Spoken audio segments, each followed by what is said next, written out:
Okay, so welcome to GCSE PE. Just going to tell you a bit about it today.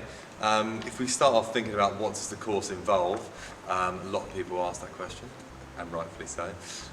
So basically, your grade will be made up of 70% exam, all right, well not 70% exam, 70% theory side, 30% of that being exam 1, 30% being exam 2, and then 10% coursework, and then the remaining 30% is on practical grades. Okay, so those practical grades you have to do 3 sports basically, and 2 of those can be a team sport and 1 of them an individual sport, or the other way around, so 2 individual, 1 team. And people always say, when do we get to choose our sports? It doesn't really work like that. What will happen is you do all the sports that we do at school, and then you might do other sports out of school that we can't do here, such as skiing. You know, if your family goes skiing every year and you're quite an accomplished skier, and then there's ways that we can assess that by video, etc. And then what will happen is towards the end of those 2 years, I will I'll put forward the 3 sports that you are best at and most likely to score highly in, and you'd either submit video evidence or do an actual exam, sort of where you perform in front of me and some other assessors. All right. So that's kind of the overview of what the course involves. If we think about what the subject is about, I mean, it's probably no surprise to tell you that it is about being ready to move into a career in sport. If that's what you're interested in. If you just are interested in the topic and you haven't particularly thought about a career yet, that's not a problem at all. But if you are interested in performing sport, interested in finding out how do I get better at this, like how is the mind involved, what are some of the physics involved in things, how do you train the body, how does the body even work in these different ways, and in relation to exercise, sport, training, then you really will find it an enjoyable course. Obviously there's loads of transferable skills, there's lots of things where you have to analyse and improve performance, and kind of have to organise your thoughts and be able to give good answers, be able to speak sort of on the spot and react to what you see in front of you, but also to kind of in written situations as well. All right, so that's what it's about. I think overall PE students tend to come out from the course with increased confidence. And a lot of sports performers are quite confident anyway, but I think it's definitely a great life skill, and able to work well with others, able to relate to others, and obviously sport's massive these days, and there's so many things that you could move on to, whether it's academically or whether you want to kind of move fairly quickly into the sport industry. Okay, so what we study over the course, so you've got exam number 1. In exam number 1 it will look at applied anatomy and physiology, and then also physical training. So when we're looking at those 2 things together, those 2 things naturally fit together in this context of PE, because we need to know about the anatomy and physiology of what are these different parts of the body, and then secondly we learn to sort of see what they actually do when you put them through training situations. So obviously a lot of you aren't going to know a lot about muscles. You might know what a few names are, but we learn more in depth what are the muscles, how do they work, what are the connective tissues that attach them, etc. How about the heart and lungs, and then we learn how they respond to exercise, okay, and how we can train them to become a better athlete. In the second exam, it's socio-cultural issues and sports psychology. So socio-cultural is to do with sport and its context in the wider world, and sort of how do people relate to sport, and what are the different factors that are involved. Obviously sports psychology, the mind is really important in sport. Obviously you can be an amazing physical athlete, but we've probably all seen stories where people don't quite have the mental toughness or other psychological aspects that help you to become a successful performer. And then finally, we've got health, fitness and well-being as part of exam number 2. That kind of clues in the title really, and that's sort of applying what we learned elsewhere about physical training, thinking how does that relate in the world, so why do people do it, what reasons are they doing it for, etc. Okay, so that's the overview of what they study. Well, that's the overview of what they study in the theory side of things. On the more practical side of things, what we do is you have basically, as I've said earlier, you've got 3 different sports. Those will get assessed quite similarly to how they get assessed currently in Key Stage 3, so it won't be alien to you, but you'll get a mark for each one of those, and then those get sort of converted to a grade. All right. So obviously that's not going to happen till the end of the second year, so you'll be working at improving your performance each time, and as we mentioned earlier, learning how to analyse yourself, how to analyse the performance, and how to therefore improve it. So it is actually very important that you are doing sports out of school. So I would say you need to be doing 1, if not 2, sports at school, preferably to as high a level as possible. So if you just quite fancy a little kick around every now and then, but you don't play for a club or anything like that, I think you're going to find it quite difficult GCSE PE, because you're already at a disadvantage with what you're actually going to use as your practical grades.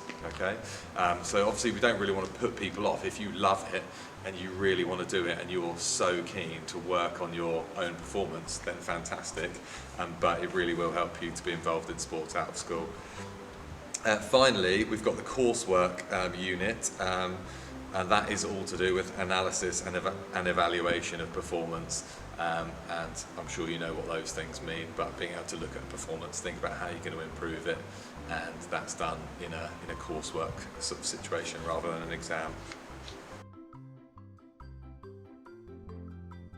Okay guys, so with the exam breakdown, you'll already be able to see on the screen exactly how that works. I've talked a bit about it in the previous section, but exam 1 you've got 30%, exam 2 again that's 30%. Both of those are 60 marks exam papers, and they last for an hour each. As I've said, your coursework, so non-exam assessment, that's your practical performance. That's again a total of 60 marks.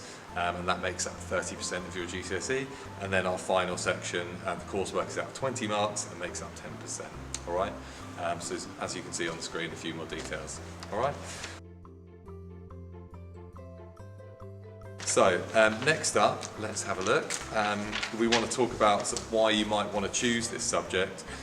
So I think obviously it's a subject that I love. I enjoy finding out about it. I enjoy talking about it. I enjoy teaching other people about it.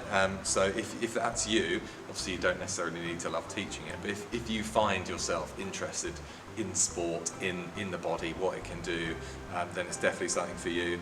There's loads of fascinating new aspects that you might not have even heard of before. So you just see sport as this thing, but there's loads of different aspects, which is really interesting, finding out how each one of those affects sport as a whole. As I've said before, you get lots of valuable transferable skills. Like obviously it's quite social, it's to do with motivation, there's kind of emotions that you wouldn't deal with elsewhere, like in sport. There's people trying to stop you performing, which you don't get in any other subject, and how do you deal with that? How do you cooperate with others in those really difficult situations? And so I feel that's really valuable for life. Obviously you're gaining an academic qualification, so if you want to move up to the next level, being A-levels or BTEC level 3, and then onto a degree or even higher, then it's obviously your stepping stone for that. If you want to take your physical performance to the next level, that is going to be super helpful, because you actually have some knowledge and some skills to think about how are you going to do that, because otherwise it can be a bit daunting and think, how can I get better? And obviously a lot of you want to get better, so we'll give you that knowledge on how to actually sort of progress yourself on that path. As I've said, it gives you studying PE will give you a much wider view of sport in general, because obviously you've probably not really thought about socio-cultural aspects before, but this obviously gives you lots of different strands of how sport works and how you might be able to get involved in sport. And obviously, hopefully, it might provide you some sort of inspiration for a future career.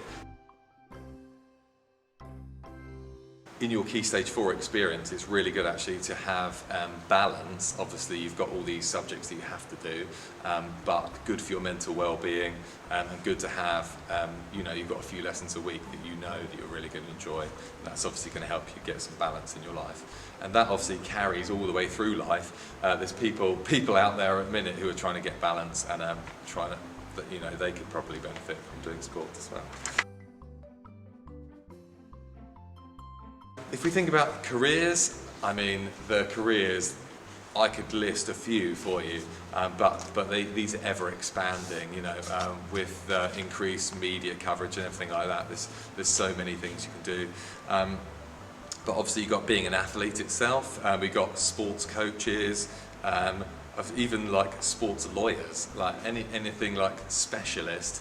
Sport, as we said, is big business, so anything around that linked to sport, there's obviously many different kinds of jobs. We've got physiotherapists, sports therapy, going into management of some sort, whether it's a club or a fitness centre, lots of things like that. We've got sports journalists, sports photographers. You can go into marketing. There are some good links to the sort of armed forces as well, with things like medics or PT instructors. Obviously you've got people, if you like sport and you like data, looking at all the analytics behind sport, and that's all used for kind of TV and things like that. Obviously we've got the digital side of things. We've got people who become professionals in promoting certain sports or doing that on social media. We've got digital content producers for TV, things like that.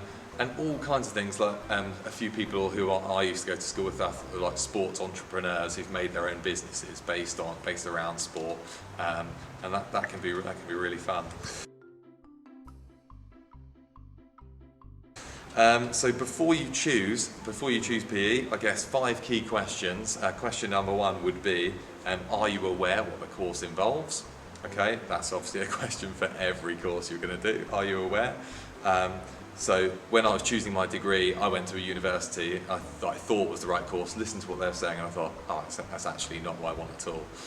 So even knowing that something's not what you want to do, that's good. At least you know, and you can make a good choice. Number 2, am I excited to learn about the different aspects of PE? So if you are, that's a good thing. It's probably the course for you.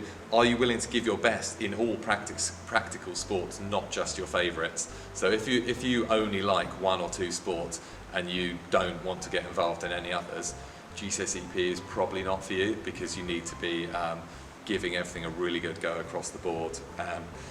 Number 4, am I willing to take steps to improve my own performance? So you are obviously not just a fixed performer. That's not just you, that's not how you're always going to be.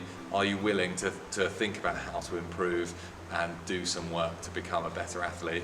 And number 5, are you interested in moving towards high-level study or a career in sport and exercise? So if you are, obviously I'd say it's an essential subject to study. Okay, finally, I've obviously been teaching for a while now, and I've seen sort of lots of pupils go on to do good things. Probably one of the people who I've sort of known and that they've become kind of one of the top sort of levels in sport was a guy called Rory Townsend, who currently rides for the Canyon cycling team, who I used to teach, and he's given me a quote. So he said, PE isn't just about the sport you play, it can open up much greater opportunities down the line, from sports psychology, physiology and nutrition. All of these I use every day when designing my training, and it links back to the early lessons I had with Mr. Ball. Now, obviously he's being very kind there, but he's someone who has used all of the things he's learned. He's gone on to study A-level and degree and become a professional athlete. So that's obviously that's an extreme situation, but that could be you.